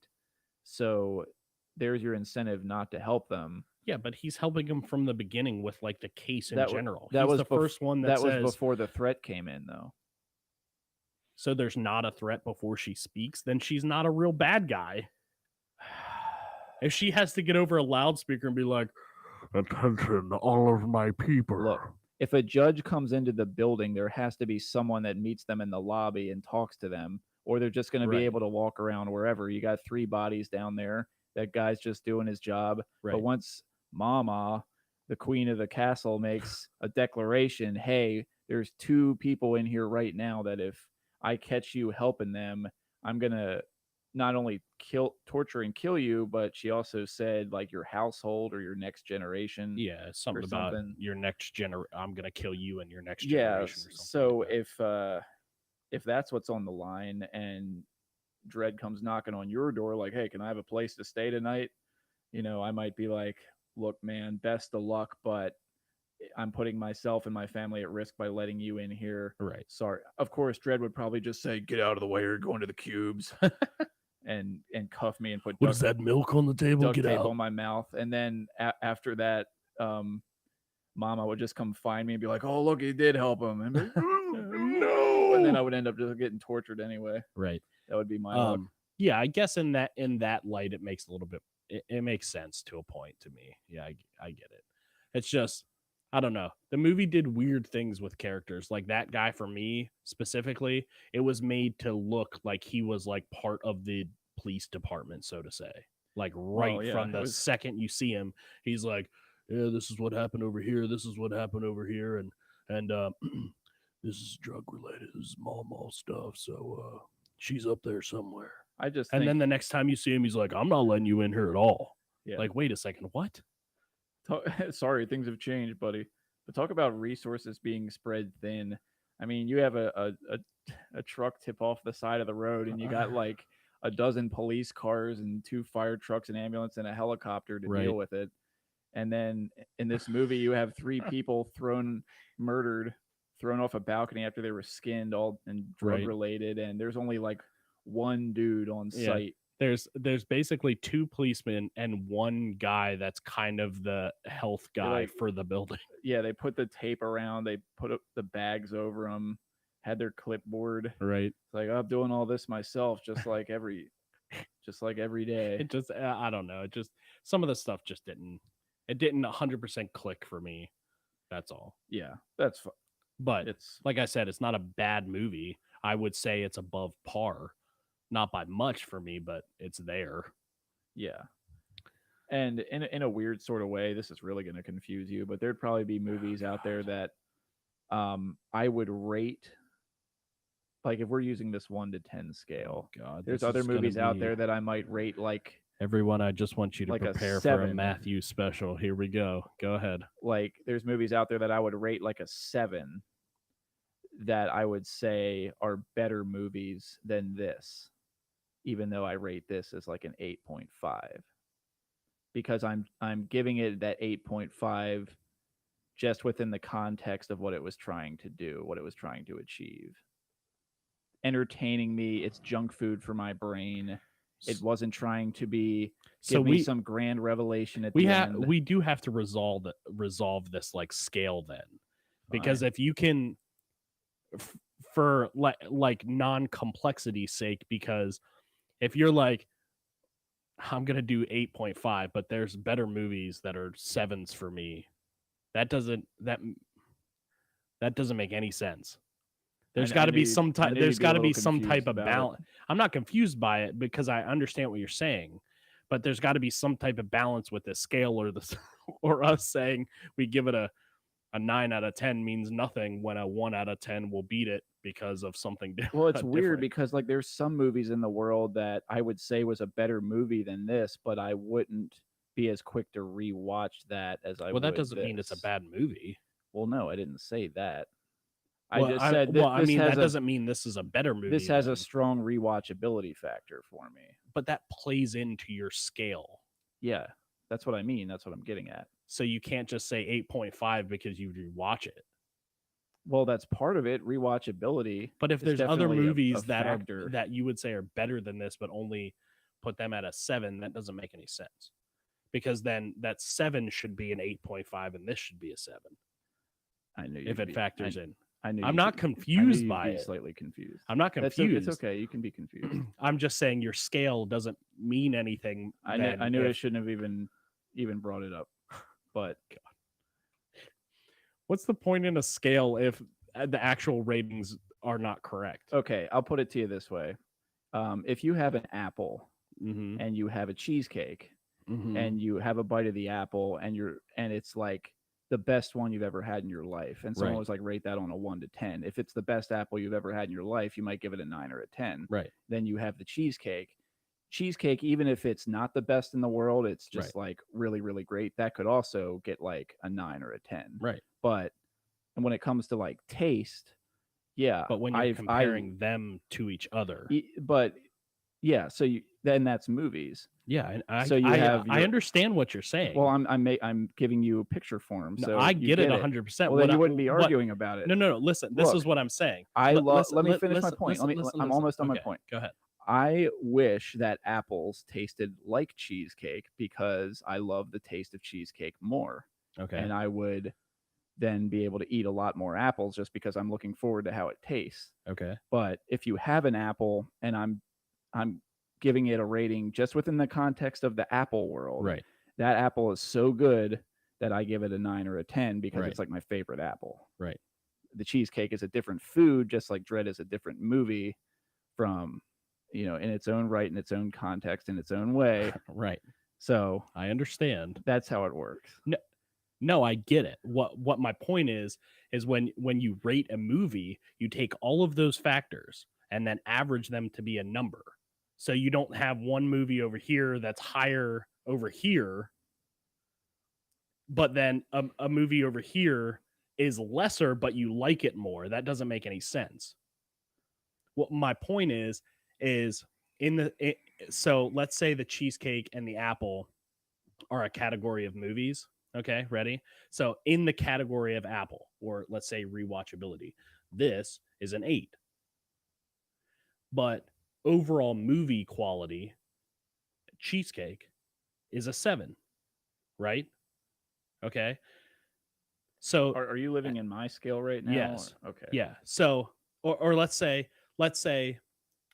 rewatchability, because I would say something like a Disney movie is hyper rewatchable just because it's fun and goofy. But would I put that in my top 10 movies of all time? No, I would not. It would be very low on the list. Mm-hmm. Just because one category hits high doesn't mean the movie hits high on my 1 out of 10 scale. That's my point. So if you say there would be other movies that you would rate a 7 that are better than this, then you're not using the scale correctly. I'm saying the cat. So like I look at this movie here. So here's how I say it. Rewatchability, I would probably rewatch it. All the time? No, I wouldn't, because any movie would get boring. Production level for the movie was awesome. I think it was great. Perfect. Overall storytelling, whatever. Character building and character story, So like when I look at all those things, I have like two things that I'm like, okay, they did that really good, and then one kind of like it's not bad. So that's kind of an average score for me then. if you cancel everything out. So I would say it's above par, which would be a 6 or a 7. I'm not moving into 7 because I think there are better movies out there. So for you to say, I take all these factors in and it's an 8.5, but there are 7s that I like better, doesn't make sense to me. Because you have to factor all of the categories into the one number. Not because I can rewatch it 1,000 times, it's 8.5. Yeah, if we're living in your scale, then That's what a yeah, scale is. I can live in your scale if you want me to. No, that's how people get the number ratings. What do you mean my scale? I'm just saying, like, there's like different meters and stuff, which you like. That's what I explained. on, yes. Well, yeah, and we both explained it to each other, so we get it. Yeah. Okay. But your statement, a movie that's 7 that is better than this, doesn't make. Then it's not better than this.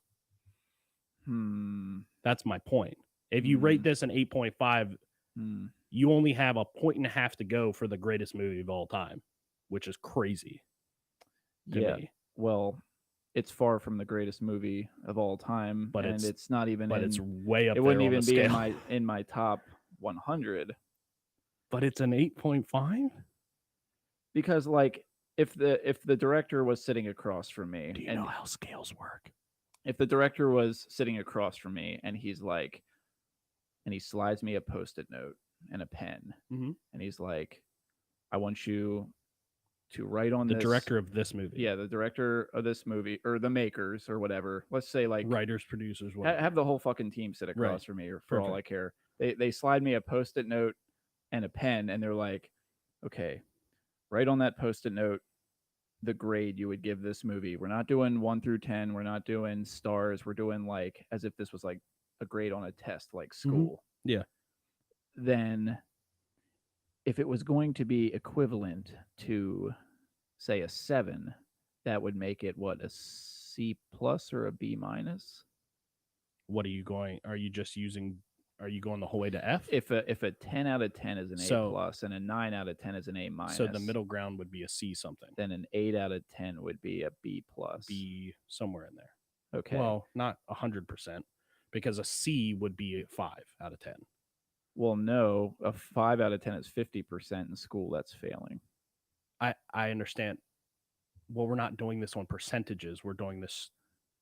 I'm just saying the way my margins work is anything below a 60% is failing. So a 60% is a D. Yeah, I understand. I'm just explaining. I understand how grades work. I'm just explaining my grade scale.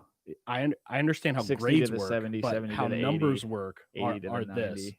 So, a middle ground movie to me would be a 5 out of 10 stars, because it's the middle of the road. Yeah, that's your thing. See, so I would give this a B+. My point is, we have to have some type of comparable. Well, that's what I'm scale.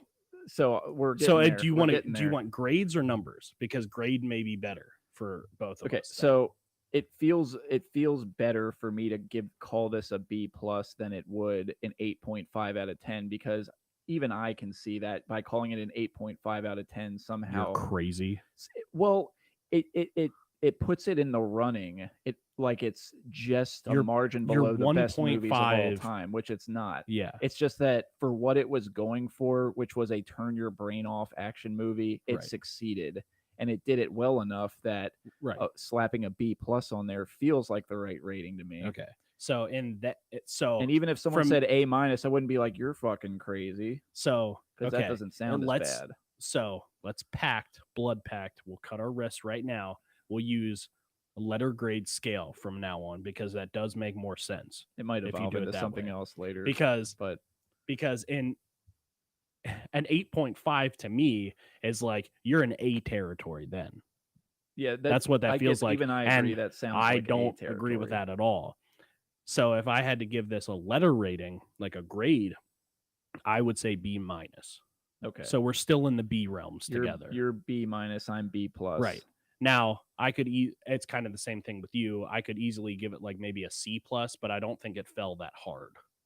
You know what I mean? I don't think it's that bad. That's why I said I still think it's a good movie. Yeah.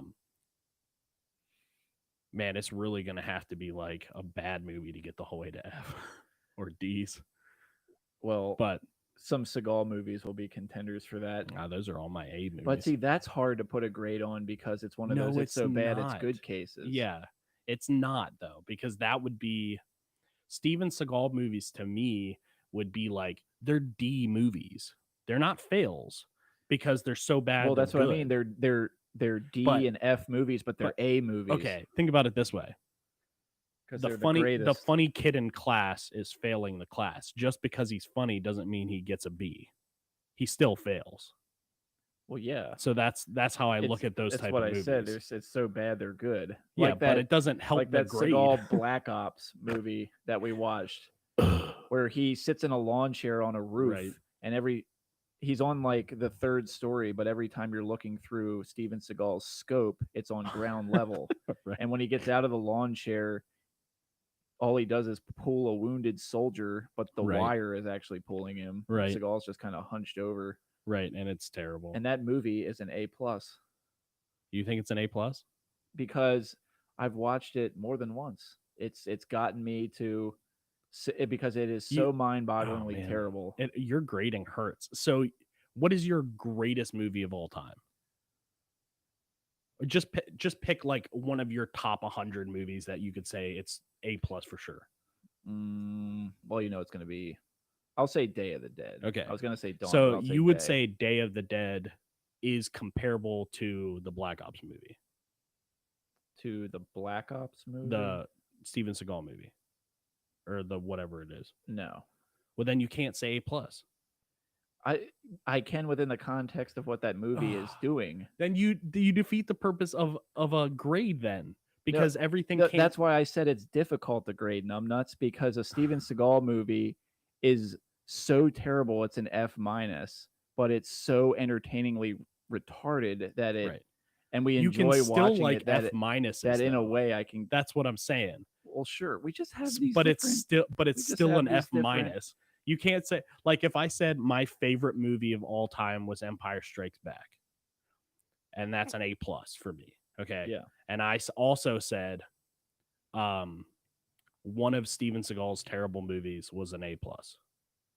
Well, in my head, that doesn't make any sense. Those are completely different A+. Completely different.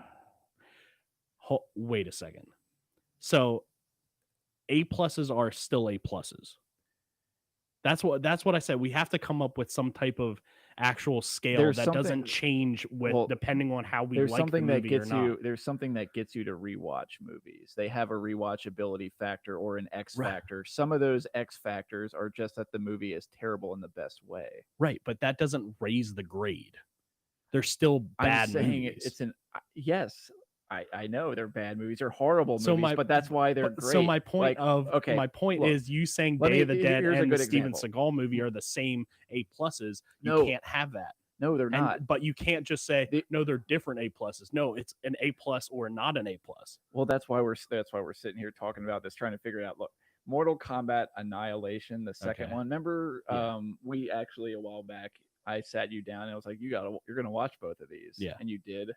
You probably don't remember them super well. Not really, to be honest. It was itchy. But Mortal Kombat Annihilation, I have probably seen 100 times. Right. And it is fucking abysmal. Right. It is so horrible and so corner cutting, terribly acted, terribly directed, thrown together, doesn't give a shit. Let's get this over with kind of movie. Right. But I love it. But it doesn't mean it's an A+. In a different kind of way, because I've rewatched it so many times because it's so bad. So this is why, but in a fun, entertaining way for a different. So you got to reason. take yourself out of the I like it part of it. You have to take this. So listen, I know how to do this. I'm. My point is this: I can solve your any problem type right of now. actual reviewer or movie critic can't say I can solve this problem right now. Okay, go ahead. Okay, it can have an A+, but it's on a brown sticker. No, we're not getting stickers. It's a shit sticker. No. So no, you could have that A+ would be like on a it's gold an F, sticker, but we love the movie. it was awesome because So it that was would be so terrible. So it could either be an A+ on a brown sticker or an F- on a gold sticker. I'm just saying movies are complex. Yes, I So know that, but You the can't grade just give it one margin of grade. You gotta well, you gotta throw that's in a the couple point. other How do you elements think there to grade anybody it. gets any type of star rating, Matthew?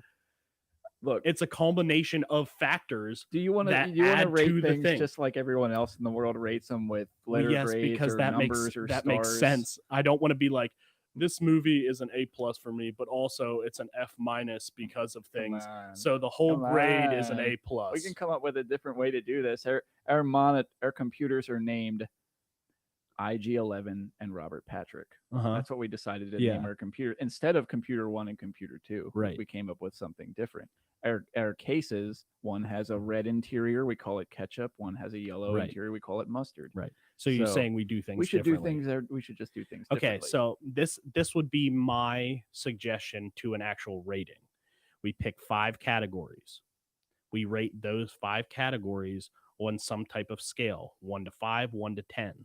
I like it. The average number of those categories is the number that we rate it. You have a whiteboard there. We could actually use it. I know. Yeah. So, And then pick 5 categories. Oh, that's really right on the spot. Yeah. Okay. Well, what are the 5 most important things that a movie can have? Rewatchability. What else? Well, this is kind of story. Well, it's kind of hard to put my finger on that because even I'll admit this doesn't have like a great story. Well, then it's rate just it. a basic You rate story. it for that. That's how you But get. but that's I'm how glad you get I'm glad it doesn't bog it down with too much of like, because if it tried to be more than it was, that would have held it back, I think. Right. That's my point. So your score for the movie can't be based off of like, oh, I'm gonna disregard the story so because I can not rewatch it a disregard million it. times. That's my point. Is your rating has to be like some type of culmination of things, because if you say Day of the Dead and Steven Seagal are both A+, you know that you're wrong. It's just you're picking one thing from one of the movies to say, okay, I can put it up there. Day of the Dead is an A+ on a gold sticker. And okay, what 3 a more? recent Steven Seagal movie is an F- on a gold sticker. 3 more. Or an A+ 3 more on a brown right sticker. here. 3 more.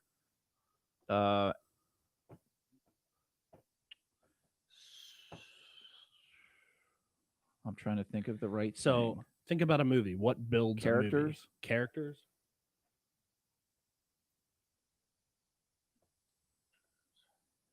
How about immersiveness?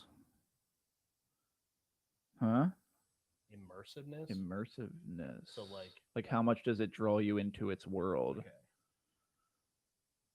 Or is that a stupid one? No, believability would be kind of like, Oh like, God. do you believe the story? I don't know if that's the word we should roll with though. Yeah, I'm rolling with it. Because almost no movie is believable. Yes, it is. If it's a good movie, it is. You don't question anything in the world. Well, what are we talking about? Like believability in what context? Do you believe the story? It doesn't matter that it's like a futuristic city that's obviously not real. Do you believe that these characters are in this world? Do you believe that this story is legit? Like that type of thing. Because like, okay, so at the end of the movie, take Lord of the Rings for example. You know it's not real, but you believe it. Like you're like, shit, this could be real. Let me throw this at you and see if this is what you're talking about. I loved the shit out of Game of Thrones all the way up until season 8, episode 3, because the believability went right out the window with that episode. Right. Okay. That's what derailed it for me right there. And there was little hints of that in that episode in like season 7 or something, when it was like 6 or 7 main characters. You saw it coming. Huh? You saw yourself starting to not believe. Yeah, that's what I mean. Episodes. There was an episode of Game of Thrones where there was like 6 or 7 main characters that had to go on the other side of the wall to I don't know, go do something. I don't even remember anymore. But it was toward the end of the seventh season. It was like these 6 main characters, but it was like 3 red shirts that were thrown in there just to die because the creators wanted to have a zombie polar bear. Yeah. And it's got to take someone out. So they threw in these just guys to be there just for the sake of getting killed. That was where the believability in that show started to fall to the wayside. And by season 8, episode 3, Game of Thrones had completely taken a huge shat all over the place. Right. So for this, we have rewatch, story, characters. Do you believe it? And then how about creativity? So that creativity would encompass like style, any risks that were taken, like creative movie wise. Okay. Do you like that? Yeah. I mean, for coming up with this on the spot, this is our instinctually made rating system. Okay. To solve this issue once and for all. Now, since we have an actual, we'll test it right now, system in place. Let's go through this. We might hit a speed bump on that story part, but anyway, starting at the beginning. No, you have to be honest with yourself. Well, I will. You can't say I'm okay with the story because of this. It's not that I can't be just the story. It's not that I can't be honest with myself. Okay. It's that I have to understand what I'm doing. Okay, so we're gonna do 1 out of 10, right? And then our average of these numbers is our score for the movie. Sweet. Okay, so let's go through you first. Would you rewatch it? 1 out of 10. Being 10, I would rewatch it anytime someone says this. Do you want to watch Dredd? With 9. 1 being like, I don't think I'd ever watch it again if I had the chance. 9. Like, very rarely, if someone was over here and they're like, you want to watch Dredd? Good chance I'd be in the mood for something like that. Okay. So, and story. It's short. Story. Would you say that this is one of the greatest stories ever told? No. Or would you say this is the worst story ever told? And you can't factor anything else into this. It's just, if you think it's an on par story, then your answer is a 5. I'll give it a 7. Characters in the story. Do you think just characters in general, how strong were they? Not physically, but how strong were the characters? Like stories, you know what I mean. 7. 7?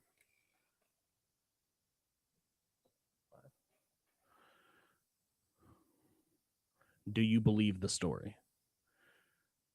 Did it immerse you, like you said, enough for you to be like, I don't question very much of it? It had some bumps in the road along the way, but I was able to just kind of roll with them. I'd give it a 6. Because they pricked you. So it was above par. They pricked you in the side. So it was above par. So it was above average for you. In how much it bothered me? No. It doesn't have to bother you. It's just, was there anything that just said, so like there are certain movies where you watch them and 3 hours go by and you don't question that 3 hours goes by because it didn't feel like it at all. Mm-hmm. So that would be a 10 out of 10. Was there anything in this movie made you just like, huh? Or it just took you out of that moment? When they were honing in on him with 3 miniguns, right, and he was able to run away from that unharmed, and then like you see them jumping out the hole on the side and conveniently landing on the half pipe that's hanging out of the building. About it critically. Well, I just had something to. So would you say, is that on par or above average? Well, that's something where I'm gonna be watching it and be like, come on. Yeah, come on. So that's what you have to be honest with yourself about that. Well, I am. I'm just saying it's not such a sin that it would bring it all the way down to like a 4. No. It would bring I'm just saying, like a 6. just in this category. Yeah, you would go. 6. You would only go to a 6. So you still believe it. It's not. That's what I'm saying. I can roll with it. Is the way I would. So it would be par. There are certain things that happen in movies, like not really not believable, but they like smack you right out of the movie, and you're like completely reminded you're watching a movie. And that would be a 1. Yeah, where it's just so bad, it's just like you've checked out. So you want to hold with 6? Yeah, 6, because even though there are some glaring conveniences, they're not so earth-shattering that they like shake me out of Right. the movie. I just kind of like get flinched by them, but not enough that I'm Right. knocked off center. Okay, so overall creativity.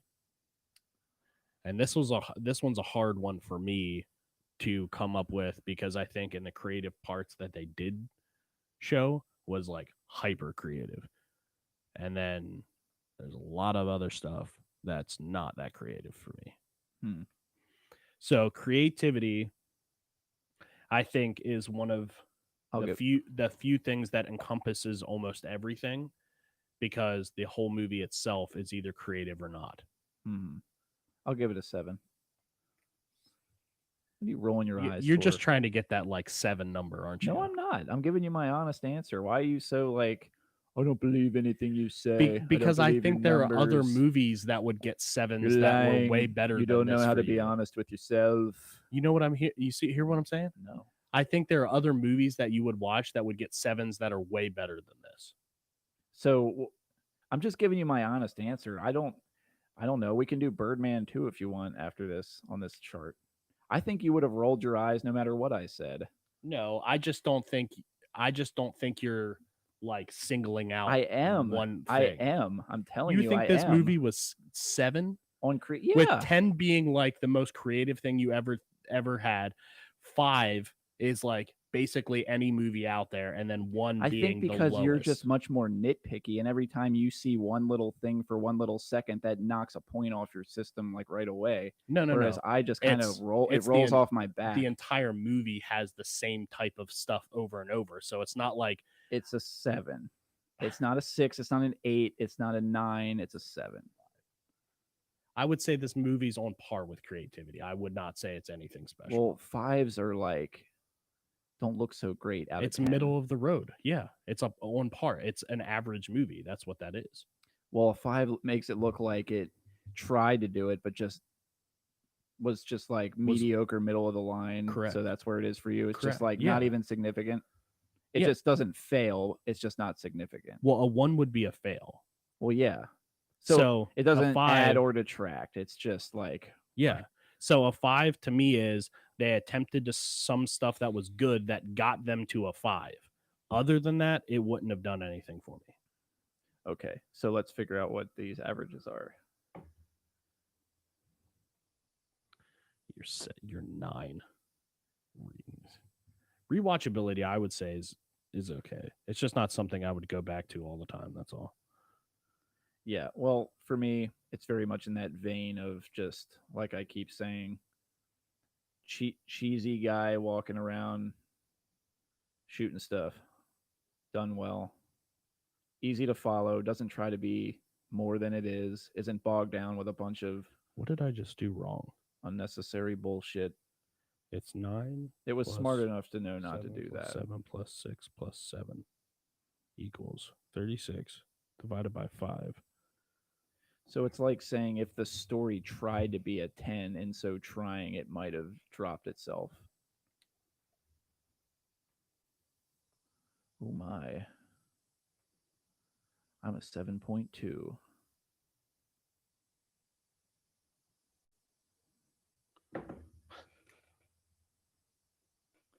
And you're a 5? Ooh. I'm an even 5. That sounds so negative. No, it doesn't. It's just middle of the road. It does. It sounds negative. How? It sounds like you didn't like it. A 5 sounds like I wasted my time, and it sure as hell sounds like you'd never watch it again. No. I'm just saying that's kind of how your scale. My scale is middle of the road. Your scale is fine. I'm okay. I like this scale. I'm just saying, like, there's different scales. You know, there's different ways of doing it. We came up with these 5 things out of our asshole. Well, it's not quite out of our asshole because this is like what critics look at I know, when they build a score. I'm just saying. And maybe those would be, if we sat and thought about it for a while, maybe those would be the 5 we'd ultimately settle on. I think these are good. They are. They all have to do with movies in a general way. I wasn't bugged by, I'm just saying, you know, tomorrow or in 5 minutes after this podcast, we might think of one that's like, oh, that would have been better. Well, we can always and maybe add that those. would have brought the score up. Not for me, probably. Yeah, you love I just thought, see, this is just one of those movies for you that you've seen before and it like holds a place in your heart. So I think it's a little bit of like what do you call it? Yep, that's what I was thinking of. Well, I don't know. I'm lost. 7.2 is not close to 8.5. Yeah, if you would have said 7, I would have been like, that makes sense to me because it's above par. It edges into like the better version of above par, but it's not like the best. It's not into the higher rankings. Like if a movie's 8 out of 10 to me, like it has to start being a really good movie. Yeah. Well, That's like I my said, point. where that 8.5 came from is like it was in line with a school grade scale of Yeah, I get what you're of saying. a B plus. Yeah. I think this is going to be more accurate than Yeah. anything. Yeah. Yeah, that's fair. So So I'm basically just saying like it's a fun movie. yeah, It's a rewatchable movie. that's why I said it's a I don't good action disagree with movie. any of it. It's not bogged down. It doesn't sidetrack itself. It doesn't go off pacing too much. It just kind of from start to finish kind of gives you what you signed up for. Yeah. And does it well. Right. Yeah, that's why like I said, I don't disagree with any of that. It's just my overall rating for the movie would not be high. That's all. Well, yeah, a 5. It's like it's really had a lot of room to improve. Like it just really missed. That just looks like it really missed the mark. Like a 5, seeing that You're number, so dramatic. it's like seeing someone try to throw a dart at a dartboard and hitting the wall. That's what that 5 looks like. No, that would what a 1 would be.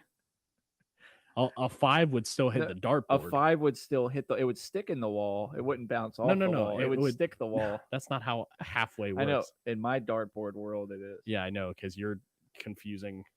Like because when I try to play darts, Yeah, my throws sometimes are pretty terrible and might just bounce right off the board. And I'd be like, well, that was a 1. But at least if I stuck the wall, I could be like, well, at least it stuck the wall. That's a 5.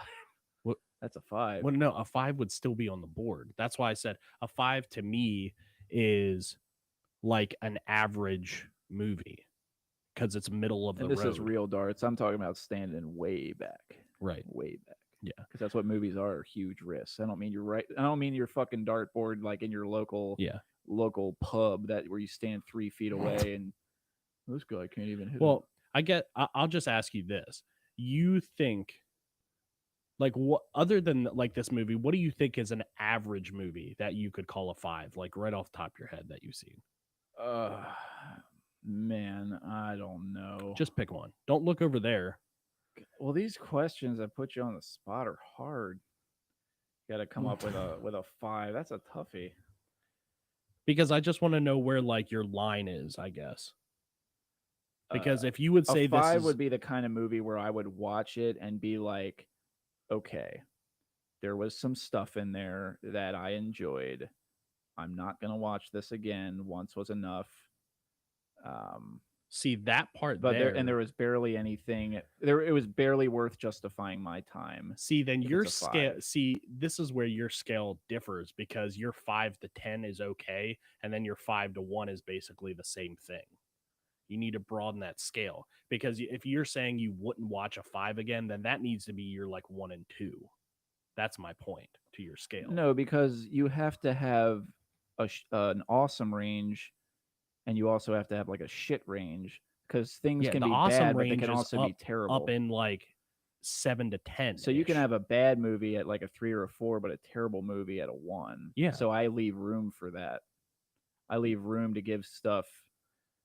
Yeah, but you would stop watching a movie at a 5. So if it was an average on par movie, you would stop watching it at a 5. You mean like as I'm watching the movie, I would turn it off at a 5? You said, if it was a 5, you would like not watch it again. Right. So probably not. At a 5 and lower. So half of your rating scale is not watch it ever again. Right. Okay. All right. Yep. That's all. I just wondered. Yeah, I'm just trying to get an idea of your just have a weird rating scale. Well, yours is weird. No, mine's pretty normal. I'm happy with what you came up with. Thank you. I think that's good. See, this shit's hard. No, it's not. It's hard to come up with this stuff because really. like you watch any like YouTube movie reviewer and they have like their own rating system, and people in the comments are always bitching like, "How can you give this movie a?" Well, that's probably because they have their own writers that are doing a lot of the work. I don't think so. Though a lot of the ones I watch don't seem to. They just do it themselves. That's what you think, but they don't have behind the scenes. Well, then do they're they? very good at. Well, a lot of them they even like said it like I do all this myself. That's what I would say too. That's Well, all I'm we're saying. doing all this ourselves. Okay, so we got our rating system now. Right. Those are our instinctual categories on how we Yeah. grade a movie, which, you know, Yeah. We'll adjust it if need be and Okay. adapt it, but I think it's a pretty good 7.2. Like when I said 8.5, I even said 8.5 to 9 right after I it threw came up out in of my mouth. I'm sure My you, mouth. I was I'm like, sure, "Ugh." I'm sure you did. But that's just because I just enjoyed myself. I was like, that was a good time. That was a good Right. morning. Like I had an 8.5 kind of morning, Right. I guess. But like, yeah, talking it through and everything and really considering it, yes, it's a 9 on the scale of rewatchability. But like seeing that 7.2 on the board, that very much feels more like if this is what you're going for, Right. which I've already described what kind of movie it is 1,000 times. Yeah. It's Well, a see- 7.2 looks like the right kind of thing to Right. slap on. And it. when you see, and here's like what if my you average idea. them together, it would be a 6.1, Would it? wouldn't it? I don't know off the top of my head. So officially, that would be saying Alchemy Point Podcast rates Dredd at a 6.1. This is Yeah. unacceptable. It's 6.1. Oh, poor Dredd. So it deserves to have a sequel. well, Should have a sequel. So this is the difference between our scales, because to me, my 5 is like what you're explaining a 7.2 to be. So my middle of the road isn't necessarily good or bad. It's just middle of the road. Once you get below 5, then it's like we're having problems. Once you're above 5, then it's like, okay, this is something that I would actively talk to people about. This is not one of those movies that I would like if someone's like, you want to watch a movie, I wouldn't be like, have you seen Dredd? Like, I wouldn't do that, because to me it's a middle of the road movie. That's all. Yeah. Okay. Well, That's all I'm saying. yeah, we've established that. I'm just saying it looks like. I'm just saying it looks. Do you want like to feel better? Woo! Yeah.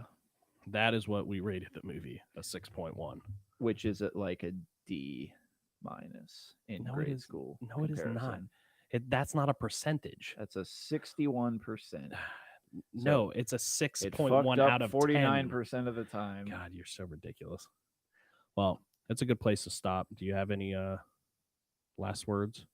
Look into the camera. For a little bit there, I thought that might be one of our shorter podcasts. Yeah. Just because there's only so much you can unpack from certain movies. I thought this would be one of the shorter ones, but we ended up coming up with a rating system and a way of doing this.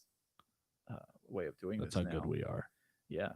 All I can say is if you've never seen it, I would recommend watching it.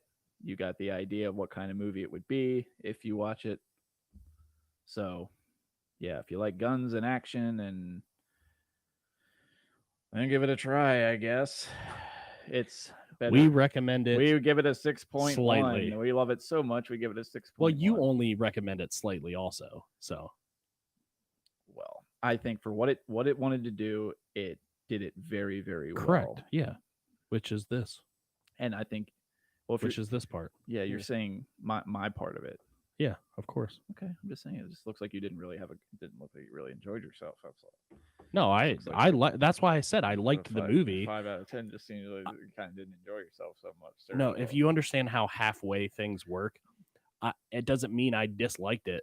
I just don't. So if I'm not gonna ring its name from the rooftops. That's all. What if the director walked up to you and you got in a conversation with him one day, just you met him out at Walmart or something, and he's like, "Have you ever seen Dredd?" And you're like, "Yeah." And he's like, "Oh man, what would you give it on a 1 to 10?" You'd be like 5. Why would I not give it a 5? He'd What, probably am I scared of him? He'd probably start crying and run away. Why should I be scared to tell him my opinion? I'm just saying, if a 5 rolls out of your mouth, aren't you going to feel like No, like you're because I would bashing it pretty say bad? I would give it a 5 and then explain myself. I wouldn't say, Better I'd give it explain a- fast. what do you think? He's a child? What do you think? He's like, give me. just like runs away. I don't think a director is like that. No. My 5 is just the middle of the road. Your middle of the road is like a 7. Yeah. That's all, which doesn't make sense because it's not where And anywhere when close. you and I come together, we're at a 6. Yeah, which makes sense. The number of the devil. 6 is not the number of the devil. 666 is 666. Oh. Okay. And at that, thanks for clarifying. thank you all for watching. If you wouldn't mind subscribing, that'd be awesome. If you liked it, if you liked any of it, I know Matt can be a handful, but that would be great. It'd help us out a lot. My hands are full of you. Do you have any last words for the second time to say briefly? Are you about to shoot me? No, I'm about to end the podcast. Watch it and petition for if there's ever a petition for a sequel, sign it. Yeah. This movie didn't really make a lot of money. I don't think it met its whatever they spent making it. They did not make that at the box office. You want to know why? And because they only got a 5. Because it's a 5. Yeah, well, that's a shame because it deserves more, in my opinion. Like I said last time, please comment down below or anywhere, or go to Anchor and leave us a voice message for any type of movie you want us to watch, because we'll watch it, we'll review it, we'll talk about it for way too long and have a really good time. We really hit our stride about halfway through, so you can always skip to the halfway point of these episodes if once we figure ourselves out and each other, we usually get that about halfway through. So just yeah. Thank you for watching, listening. Peace. Well, goodbye.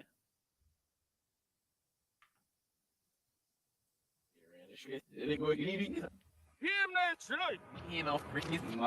No, what's this? But I've had it half on this. Oh, idiot. You're out to your desk. You're out to your